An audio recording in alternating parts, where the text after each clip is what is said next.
ಮದುವೆಗೆ ಹೋಗಬೇಕಾಗಿತ್ತು. ನಮ್ಮ ಯಜಮಾನ್ರ ಫ್ರೆಂಡ್‌ದು ಇಲ್ಲಿ ನರಸಿಂಹಸ್ವಾಮಿ ದೇವಸ್ಥಾನ ಅಂತಿದೆ. ಅಲ್ಲೇ ಮದುವೆ ಮಾಡಿದ್ದು.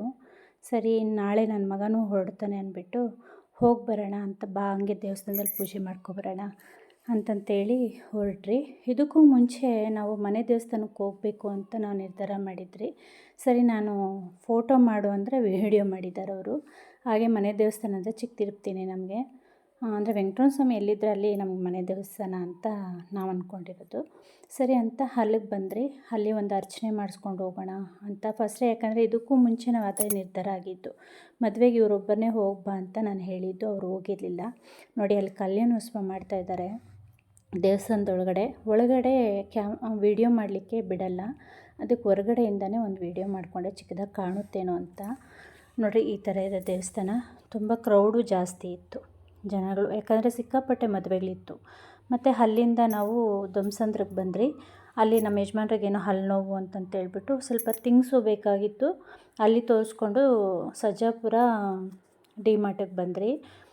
ಅಲ್ಲಿಗೆ ಬಂದು ಅವನಿಗೆ ಹಾಸ್ಟೆಲ್ಗೆ ಹೋಗೋದಕ್ಕೆ ಕೆಲವೊಂದು ಥಿಂಗ್ಸ್ ಬೇಕಾಗಿತ್ತು ಅಂತ ಬಂದ್ರಿ. ನಾವೇನು ಹೆಚ್ಚಿಗೆ ಡಿ ಮಾರ್ಟಲ್ಲಿ ಏನೂ ತೆಗಿಯೋಕ್ಕೆ ಹೋಗಲ್ಲ.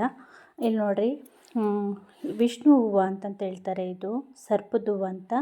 ಎಷ್ಟು ಚೆನ್ನಾಗಿದೆಯಲ್ವಾ. ಅಲ್ಲೇ ಒಂದು ಇದಿತ್ತು. ಹಾಗೆ ಅಲ್ಲಿಂದ ಮತ್ತೆ ಬಂದು ಹೋಟ್ಲಲ್ಲಿ ಊಟ ಮಾಡ್ಕೊಂಡು ಹೋಗೋಣ ಹೊರಗಡೆನೇ ಇವತ್ತು ಅಂತ ಮಾತಾಡಿಕೊಂಡು ಬಂದ್ರಿ. ಇಲ್ಲೇ ಸರ್ಜಾಪುರದಲ್ಲೇ ಊಟ ಮಾಡಿಕೊಂಡ್ರೆ, ನಾನು ಹೇಳಿದ್ನಲ್ಲ ಅವ್ರಿಗೆ ಊಟ ಮಾಡೋದ್ರಲ್ಲಿ ತುಂಬ ಇಷ್ಟ ಜಾಸ್ತಿ, ಅದನ್ನ ಊಟ ಮಾಡ್ತಾಯಿದ್ರು ಅವರು. ಸರಿ ನೋಡಿರಿ, ಇದು ನನ್ನ ಮಗ ಬಂದು ಮನೆಯಲ್ಲಿ ಡ್ರಾಯಿಂಗುಗಳೆಲ್ಲ ಬಿಡಿಸ್ತಾ ಇದ್ದ. ಹಾಗೆ ನಾನು ಸಣ್ಣದಾಗಿ ಒಂದು ಕ್ಯಾಪ್ಚರ್ ಮಾಡಿಕೊಂಡೆ ಇದನ್ನು.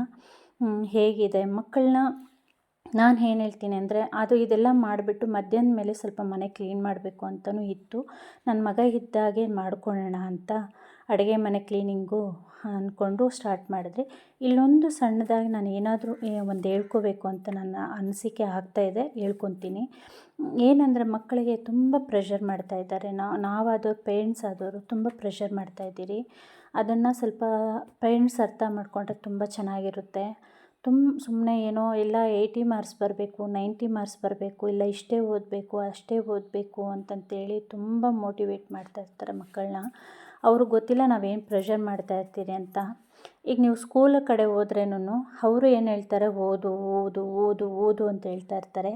ಮಕ್ಕಳಿಗೆ ಕೆಲವೊಂದು ಅನಿಸುತ್ತೆ, ಮಕ್ಕಳಿಗೆ ಏನು ಅನಿಸುತ್ತೆ ಅಂದರೆ, ನಾನು ಇದರಲ್ಲಿ ಇದ್ದೀನಲ್ವಾ, ನಾನು ಇದರಲ್ಲಿ ಇರಬೇಕಾಗಿತ್ತೆ, ಬರೀ ಓದು ಅಂತಾರಲ್ಲ ಇವರು ಅನ್ನೋದು ಮಕ್ಕಳ ಮನಸ್ಸಲ್ಲಿ. ಅವ್ರ ಮನಸ್ಸಿನ ಸ್ಥಿತಿನ ನಾವು ಅರ್ಥ ಮಾಡ್ಕೋಬೇಕಾಗುತ್ತೆ. ಅವ್ರ ಮನಸ್ಸಿನ ಸ್ಥಿತಿನ ನಾವು ಅರ್ಥ ಮಾಡ್ಕೊಂಡು ಅವರು ಯಾವ ಕಡೆ ಒಲವಲ್ಲಿದ್ದಾರೆ ಅನ್ನೋದು ನಾವು ಅರ್ಥ ಮಾಡ್ಕೋಬೇಕು. ನನ್ನ ಮಗ ಸ್ವಲ್ಪ ಚೆಸ್ಸಲ್ಲಿದ್ದ, ಅದಕ್ಕೆ ಕ್ಲಾಸಿಗೆ ನಾನು ಕರ್ಕೊಂಡು ಹೋಗ್ತಾಯಿದ್ದೆ ಇಲ್ಲೇ ಇದ್ದಾಗ. ಕಷ್ಟ ಆಗುತ್ತೆ, ಕಷ್ಟ ಅಂತ ನಾವು ತಿಳ್ಕೊಂಡ್ರೆ ಮಕ್ಕಳಿಗೆ ನಾವೇನೂ ಮಾಡಲಿಕ್ಕಾಗಲ್ವಲ್ಲ. ಅದಕ್ಕೆ ನಾನು ಏನು ಹೇಳೋದಂದರೆ ಮಕ್ಕಳಿಗೆ, ಈಗ CBSE ಅಂತಾರೆ, ಇನ್ನೇನೇನೋ ಸಿಲೆಬಸ್ಗಳೆಲ್ಲ ಈಗ ಏನೇನೋ ಹೇಳ್ತಾರೆ. ನಿಜವಾಗ್ಲೂ ಹೇಳ್ತೀನಿ ನಾನು, ಆಗಿನ ಎಜುಕೇಷನ್ನು ತುಂಬ ತುಂಬ ಇಂಪಾರ್ಟೆಂಟ್ ಆಗಿತ್ತು, ಇಲ್ಲ ಅಂತೇಳಿಲ್ಲ. ಆಗಿನ ಎಜುಕೇಷನ್ನೇ ತುಂಬ ಚೆನ್ನಾಗಿತ್ತು. ನಮ್ಮ ಕಾಲದಲ್ಲಿ ಓದಿದಾಗ ಏನು ಒಂದು 6 ಬುಕ್ಸು, 6 ನೋಟ್ಸು, 2 ರಫ್ ನೋಟ್ ಇದ್ದಿದ್ದರೆ ಓಡೋಗ್ತಾಯಿತ್ತು. ಈಗ ಆಗಲ್ಲ.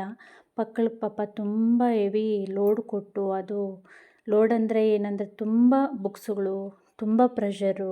LKG UKGಗೆ 2ನೇ ಕ್ಲಾಸ್ 3ನೇ ಕ್ಲಾಸ್ ಲೆಸನ್ಸ್ಗಳು ಓದಿಸೋದು. ಅವ್ರ ಬ್ರೈನು ಮೆಂಟಲಿ ಹೇಗಿದ್ದಾರೆ ಅನ್ನೋದು ನಾವು ಎಲ್ಲ ಮಕ್ಕಳು ಒಂದೇ ಥರ ಇರ್ತಾರೆ ಅಂತ ನಾವು ಹೇಳಲಿಕ್ಕಾಗಲ್ಲ. ಯಾಕಂದರೆ ಇದೆಲ್ಲ ಕಷ್ಟ ನಾನು ತುಂಬ ಅನುಭವಿಸಿದ್ದೀನಿ ಮಕ್ಕಳಲ್ಲಿ. ನನ್ನ ಮಕ್ಕಳಲ್ಲಿ ನಾನು ಅನುಭವಿಸಿದ್ದೀನಿ. ನನಗೇನು ಅನಿಸಿದ್ದಂದರೆ, ನನಗೆ ಅನಿಸಿದ್ದು ನಾನು ಹೇಳ್ತಾ ಇದ್ದೀನಿ. ಆದರೆ ಎಲ್ಲರನ್ನೂ ನಾನು ಹೀಗೇ ಇರ್ರಿ ಅಂತ ನಾನು ಹೇಳಲಿಕ್ಕೆ ಹೋಗಲ್ಲ. ನನ್ನ ಮಕ್ಕಳಿಗೆ ನಾನು ಹೇಳೋದಿಷ್ಟೇ. ನಾನು ಏನು ಹೇಳ್ತೀನಿ ಅಂದರೆ, ಅವರೇಜಾಗಿ ಓದ್ಕೊಳ್ರಿ, ಮಾರ್ಕ್ಸ್ ಇಷ್ಟೇ ಬರಬೇಕು ಅಂತ. ನಿಮ್ಗೆ ಏನೇನು ಆ್ಯಕ್ಟಿವಿಟಿನಲ್ಲಿ ಸೇರಬೇಕು ಅನಿಸುತ್ತೋ ಅದೆಲ್ಲನೂ ಸೇರಿರಿ, ಅದರಲ್ಲೂ ಇರ್ರಿ. ಹೊರಗಡೆ ಹೋದರೆ 4 ಜನದ ಮಧ್ಯದಲ್ಲಿ ಮಾತಾಡೋಷ್ಟು ಧೈರ್ಯ ಬೆಳೆಸ್ಕೊಳ್ರಿ ಅಂತಲೇ ನಾನು ಹೇಳ್ತೀನಿ. ತುಂಬ ವೀಕಾಗಿರ್ತಾರೆ ಮಕ್ಕಳು. ಅವರು ಒಬ್ಬರ ಜೊತೆ ಬೆರಿಬೇಕಂದ್ರೂ ಯೋಚನೆ ಮಾಡ್ತಾರೆ. ಯಾಕಂದರೆ ನಾನಿಲ್ಲಿ ಟ್ಯೂಷನ್ಗೆ ಹಾಕಿದಾಗ ಅವ್ರೇನು ಹೇಳ್ತಾಯಿದ್ರು, ನಿಮ್ಮ ಮಗ ಏನು ಓದಲ್ಲ. ಸ್ಕೂಲಲ್ಲಿ ಹೋದರೆ ಪೇರೆಂಟ್ಸ್ ಮೀಟಿಂಗ್ ಅಂತ, ನಿನ್ನ ಮಗ ಏನು ಓದಲ್ಲ. ಇವ್ರು ಹೇಳಿದ್ರೆ ನಮ್ಮ ಮೆಂಟಲಿ ಏನಾಗುತ್ತೆ ಅಂದರೆ, ನಾನು ಡಿಸ್ಟರ್ಬ್ ಆಗೋಗ್ತಾಯಿದ್ದೆ. ಬಂದು ಸಿಕ್ಕಾಪಟ್ಟೆ ಹೊಡಿತಾಯಿದ್ದೆ. ಅದರಲ್ಲಂತೂ ಈಗ ಮೊಬೈಲ್ ಬಂದಿದ್ದೆ ಫಸ್ಟೇ ಹೇಳಲಿಕ್ಕಿಲ್ಲ. ಅದರಲ್ಲಿ ತುಂಬ ಅಡಿಕ್ಟ್ ಆಗಿಬಿಟ್ಟಿದ್ರು ಮಕ್ಕಳು. ನಾನು ಹೊಡೆದು ಮಕ್ಕಳು ಏನಾಗ್ತಾರೆ ಅಲ್ವಾ. ಅದಕ್ಕೆ ಬೇಡ ಅಂಥೇಳಿ ನಿರ್ಧಾರ ಮಾಡಿ ನಾನು ನನಗೂ ಬೆನ್ನು ಬೇರೆ ಸಣ್ಣದಾಗಿ ಸರ್ಜರಿ ಆಗಿತ್ತು, ತುಂಬ ಕೆಲಸ ಮಾಡೋಗಿಲ್ಲ ಅಂತ ಬೇರೆ ಹೇಳಿದರು. ಆ ಒಂದು ಕಾರಣವೂ ಇತ್ತು, ಇದು ಒಂದು ಕಾರಣ ಇತ್ತು. ನಾನು ಹಾಸ್ಟೆಲ್ಗೆ ಹಾಕೋಣ ಅಂತೇಳಿ ನನ್ನ ತಂಗಿ ಒಂದು ಹಾಸ್ಟೆಲ್ಗೆ ಹಾಕಿದ್ಲು. ಅವಳು ಹೇಳಿದ್ಲು ಇಲ್ಲ ಹಾಕು ಚೆನ್ನಾಗಿದೆ ಅಂತೇಳಿ. ಶ್ರೀ ಸತ್ಯ ಸೇವಾ ವಿದ್ಯಾಗಿರಿ ಅಂತ ಅಲ್ಲಿಗೆ ಹಾಕ್ಕೊಂಡೆ ನಾನು ಚಕ್ಕೋಡಿಗೆ ನನ್ನ ಮಗನ್ನ.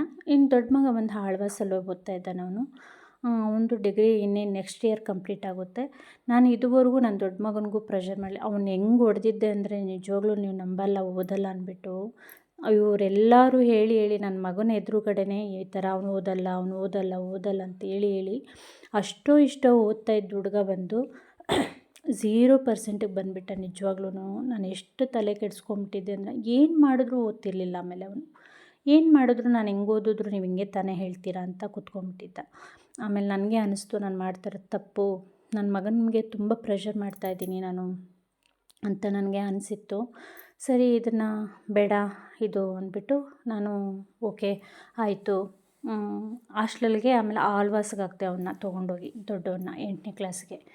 ಆಮೇಲೆ ಅವನಿಗೆ ಇಂಟ್ರೆಸ್ಟ್ ಬಂತು ಓದಬೇಕು ಅಂತ. ಅವನೇ ಓದೋಕ್ಕೆ ಸ್ಟಾರ್ಟ್ ಮಾಡ್ದ. ಈಗ ಡಿಗ್ರಿ ಮಾಡ್ತಿದ್ದಾನೆ. ನಿಜವಾಗ್ಲೂ ನಾನು ಯಾವ ಸಬ್ಜೆಕ್ಟ್ ತೊಗೊಂಡ್ರೆ ಅದೇ ಸಬ್ಜೆಕ್ಟ್ ತೊಗೊತಾನೆ. ಇಲ್ಲ ಅದು ಬೇಡ ಅಮ್ಮ ನಾನು ಇದು ತೊಗೊತೀನಿ ಅವನು ಅದೇ ತೊಗೊತಾನೆ. ಅವನದ್ರಲ್ಲಿ ನನಗೆ ನಿಜವಾಗ್ಲೂ ಹೇಳ್ತೀನಿ ಒಂದು ಸ್ವಲ್ಪನೂ ನನಗೆ ಬ್ಯಾಲೆನ್ಸ್ ಆಗಲಿಲ್ಲ. ಅಷ್ಟು ಚೆನ್ನಾಗಿ ಓದ್ಕೊಂಡು ಬರ್ತಾಯಿದ್ದಾನೆ. ನೀನು ಈಗ ಕೇಳೋದೇ ಬಿಟ್ಬಿಟ್ಟಿದ್ದೀನಿ ನನ್ನ ಹಿರಿ ಮಗನ, ನೀನು ಏನು ಓದ್ತಾ ಇದೆಯಾ, ನೀನು ಏನು ಮಾಡ್ತಾಯಿದ್ಯಾ, ಏನೂ ಇಲ್ಲ. ನಾವು ಒಳ್ಳೆಯ ಸಂಸ್ಕಾರ ಕೊಟ್ಟು ಒಂದು ಒಳ್ಳೆಯ ಎಜುಕೇಷನ್ ಕೊಟ್ಟರೆ ಮಕ್ಕಳು ತುಂಬ ಅಂದರೆ ತುಂಬ ಚೆನ್ನಾಗಿ ಬೆಳೀತಾರೆ.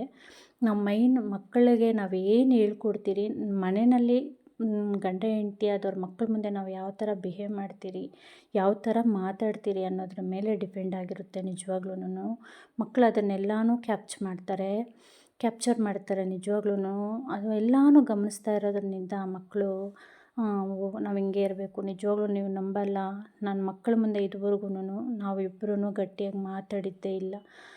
ಫ್ರೆಂಡ್ಲಿಯಾಗೇ ಇರ್ತೀರಿ ಮಕ್ಕಳ ಜೊತೆ ಅಂತೂ. ನಮ್ಮಿಬ್ಬರು ಮಕ್ಕಳ ಜೊತೆ ಅವ್ರ ಜೊತೆ ಆಡೋದೇನು ಕುಣಿಯೋದೇನು. ನಾನು ಹಾಸ್ಟೆಲ್ನಿಂದ ಬಂದರೆ ತುಂಬ ಅಂದರೆ ತುಂಬ ಟೈಮ್ ಕೊಡೋದು ನನ್ನ ಮಕ್ಕಳಿಗೆ. ನನಗೆ ಬೇರೆ ಇನ್ನೇನು ಅದೇನೋ ಮಾಡಿ ದುಡ್ಡು ಸಂಪಾದನೆ ಮಾಡಬೇಕಿಲ್ಲ, ಇನ್ನೇನೋ ಮಾಡಿಬಿಡ್ಬೇಕು, ಇನ್ನೆಲ್ಲೋ ಹೋಗ್ಬೇಕು ಇದಿಲ್ಲ ನನಗೆ. ನೋಡಿರಿ ಈಗ ಎಲ್ಲ ಮನೆ ಕೆಲಸ ಎಲ್ಲ ಮುಗೀತು. ಇವ್ರು ಆಟ ಆಡ್ತಿದ್ದಾರೆ ನನ್ನ ಮಗ, ಅವರು ಕ್ರಿಕೆಟು. ಅವ್ರ ಜೊತೆ ನಾನು ಸೇರ್ಕೊಂಡು ಸ್ವಲ್ಪ ಹೊತ್ತು ಆಟ ಆಡಿದೆ. ಸರಿ ಅಂತಂತೇಳಿ ನಮ್ಮ ತಮ್ಮನ ಮಕ್ಕಳು ಬಂದರು. ಅದೇ ನಾನು ಅವ್ರ ಜೊತೆನೇ ಹೋಗ್ಬೇಕಾಗಿತ್ತು ನೆಕ್ಸ್ಟ್ ಮಾರನೇ ದಿವಸ ಇದಕ್ಕೆ. ಅವರು ಬಂದು ಡ್ಯಾನ್ಸ್ ಆಡ್ತಾಯಿದ್ರು, ಫಿಲಮ್ ಸಾಂಗ್ ಯಾವುದಕ್ಕೋ. ಸರಿ ತುಂಬ ಚೆನ್ನಾಗಿ ಕ್ಯೂಟಾಗಿ ಆಡ್ತಿದ್ದಾರೆ ಅಂದ್ಬಿಟ್ಟು ನೋಡಿ ಅವಳು ಚಿಕ್ಕವಳಂತೂ ಕ್ಯೂಟಾಗಿ ತಪ್ಪು ಹೆಜ್ಜೆಗಳಾಗ್ತಾಯಿದ್ದಾನೆ ಅಂತ ತುಂಬ ಕ್ಯೂಟಾಗಿ ಅನಿಸಿದ್ಲು ಅವಳು.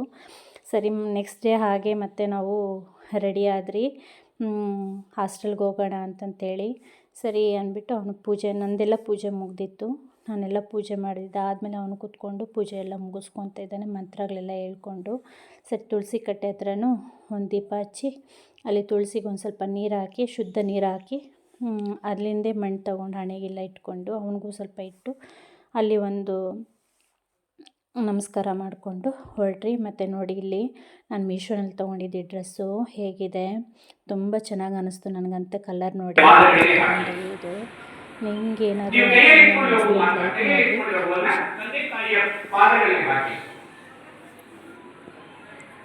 ಈಗ ಸರಿಯಾಗಿ ಗಮನಿಸ್ತಾ ಬನ್ನಿ. ನಾನು ಮಾತನಾಡಲ್ಲ, ಒಂದು ಸುಂದರವಾದ ಭಾವಗೀತೆಯನ್ನ ಈಗ ಪ್ಲೇ ಮಾಡ್ತಾರೆ. ಆ ಭಾವಗೀತೆ ಪ್ಲೇ ಆಗ್ತಾ ಬಂದಾಗ ಕನ್ನಡದ ಭಾವಗೀತೆ, ಸಂಸ್ಕೃತ ಆದ್ರೆ ನಿಮ್ಗೆ ಅರ್ಥ ಆಗಲ್ಲ, ಮಂತ್ರ ನಿಮ್ಗೆ ಅರ್ಥ ಆಗಲ್ಲ ಅಂತ ಅನ್ಬೋದು.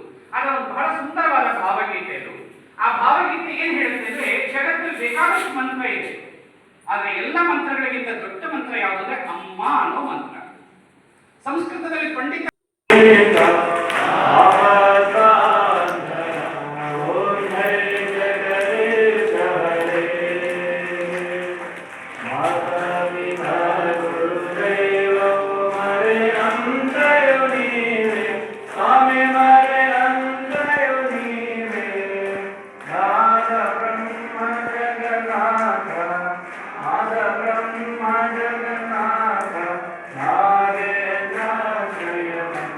Oh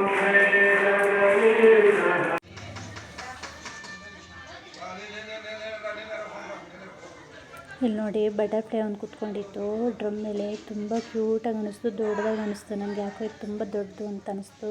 ನಿಮ್ಗೆ ಏನಾದರೂ ತುಂಬ ಲೈಕ್ ಆದರೆ ಲೈಕ್ ಮಾಡಿರಿ, ಶೇರ್ ಮಾಡಿ. ಮತ್ತು ನೋಡಿ, ನಾನೊಂದು ಇನ್ಸಿಡೆಂಟ್ ನಡೀತು ನಮ್ಮ ಮನೆ ಹತ್ರ. ಹಾವು ಬಂದುಬಿಡ್ತು, ನಾಗರಾವು. ಅದನ್ನು ಹುಡುಗರೆಲ್ಲ ಸೇರಿಕೊಂಡು ಚಿಲ್ಲದೊಳಗಡೆ ಹಾಕ್ಕೊಳೋದಕ್ಕೆ ಪ್ರಯತ್ನ ಮಾಡ್ತಿದ್ದಾರೆ. ಅದನ್ನ ಹಿಡ್ಕೊಂಡೋಗಿ ದೂರ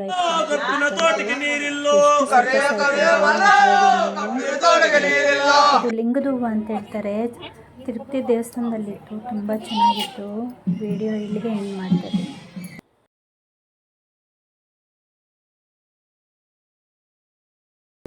ಎಂಡ್ ಮಾಡ್ತಾ ಇದ್ದೀನಿ.